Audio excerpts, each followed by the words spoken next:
No sword, no army, no battlefield, just a small vial, a steady hand, and infinite patience. In medieval Europe, poison was called the weapon of the weak, the coward's tool, something whispered about in dark corridors and never spoken of in daylight. But here is what they never tell you.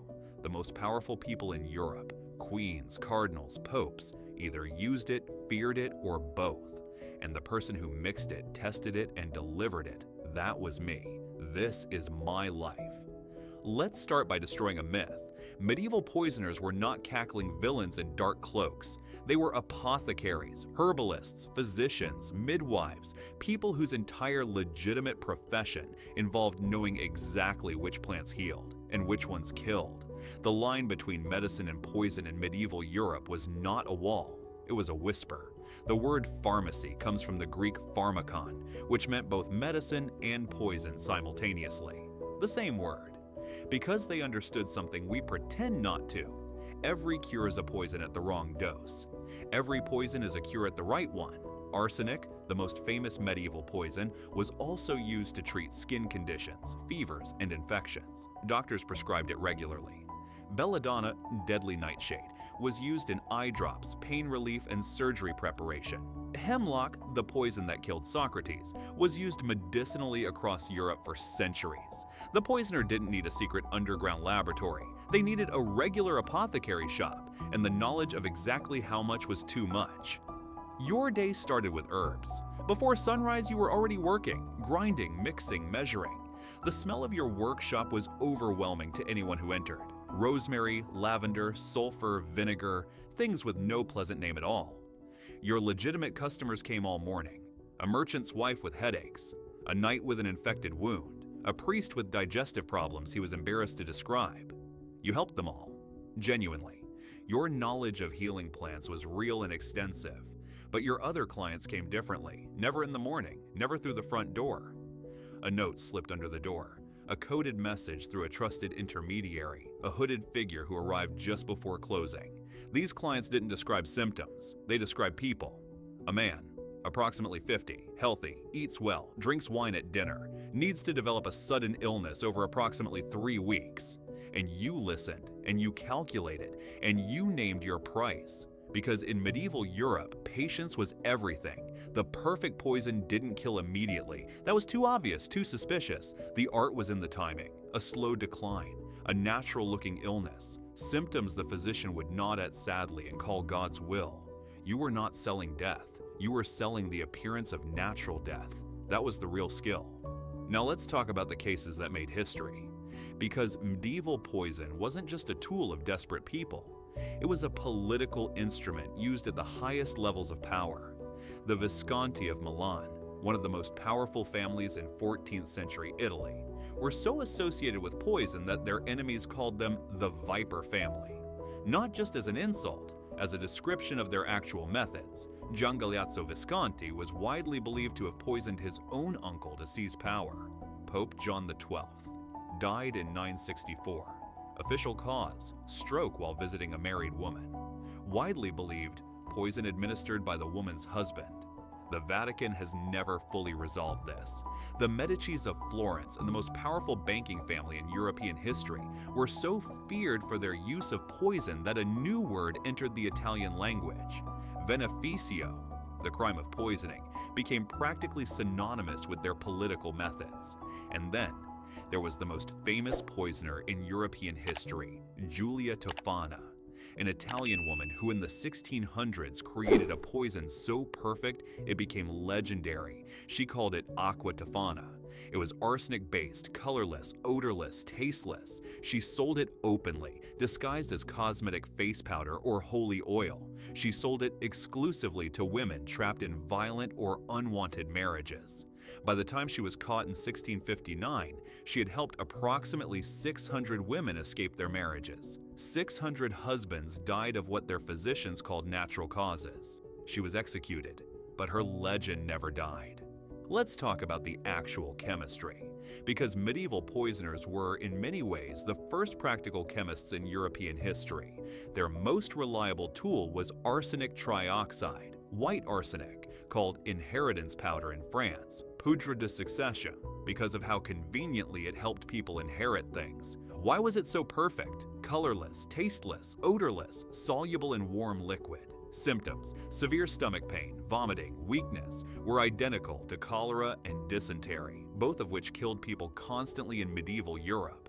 A physician examining an arsenic victim in 1350 had absolutely no way to distinguish it from natural illness.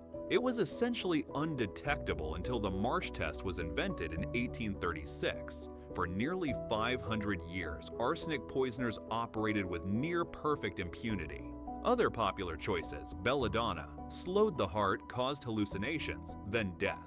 Could be administered through skin contact, rubbed onto a glove, a document, a piece of clothing. Aconite, called wolfsbane, caused heart failure that looked completely natural, fast-acting, extremely dangerous to handle. Hemlock, slow paralysis from the feet upward while the mind remained completely clear. The victim experienced everything but could not move or speak, and the delivery methods were equally creative. Poison rings, hollow rings with a tiny compartment that could be opened to drop powder into a drink with a handshake. Poisoned gloves, belladonna absorbed through skin on contact. Poisoned letters, documents rubbed with contact poison so the reader absorbed it through their fingers. Poisoned lipstick, administered through a kiss. This was not primitive science, this was sophisticated chemistry disguised as everyday life. Of course, this life came with extraordinary risks. The first risk was the most obvious: your own product. Working daily with arsenic, belladonna, and aconite meant constant low-level exposure.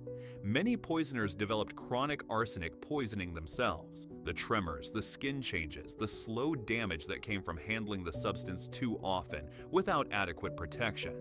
Some built tolerance deliberately, eating tiny amounts of arsenic daily to develop immunity.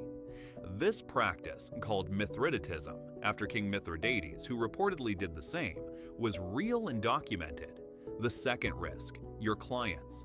A client who used your services had every reason to eventually silence you. You knew too much. You were the one person who could destroy them completely. Many poisoners were themselves eventually poisoned by the very people they had served. The third risk, confession under torture. If caught, the medieval justice system had extremely effective methods of obtaining information, and a poisoner who confessed didn't just condemn themselves, they condemned every client they had ever served, which meant every powerful person who had ever used your services had personal motivation to ensure you were dead before you reached the torture chamber. The fourth risk, being framed. In a world where poison was invisible and untraceable, anyone could be accused. A physician whose patient died unexpectedly, a cook whose employer fell ill, a servant present at the wrong dinner. Accusation of poisoning in medieval Europe was often a political weapon used against innocent people by enemies who needed them destroyed. The irony was devastating. In a world full of real poisoners, the innocent were often executed while the guilty walked free. The age of the medieval poisoner didn't end because people became more moral. It ended because science caught up. The Marsh test of 1836 made arsenic detectable for the first time. Suddenly, autopsies could reveal what physicians never could. Suddenly, the perfect crime had a perfect detection method. Within decades, the famous arsenic poisoning cases of history began being solved, some 400 years after the fact. But before science caught up, the poisoners shaped European history in ways we are still untangling. Historians now believe that a significant number of medieval and Renaissance natural deaths among the powerful were anything but natural. The sudden illness of a pope at a politically convenient moment, the mysterious decline of a king whose death opened the throne to a rival, the premature death of a queen whose husband remarried with suspicious speed. We will never know the true number, because the perfect poisoner left no evidence. That was the entire point. What we do know is this: in a world where women had almost no political power, no legal rights, and no protection from violent husbands, poison was sometimes the only agency available. In a world where the powerless faced the powerful across an uncrossable divide, a small vial sometimes crossed it. History calls them criminals, and some of them were.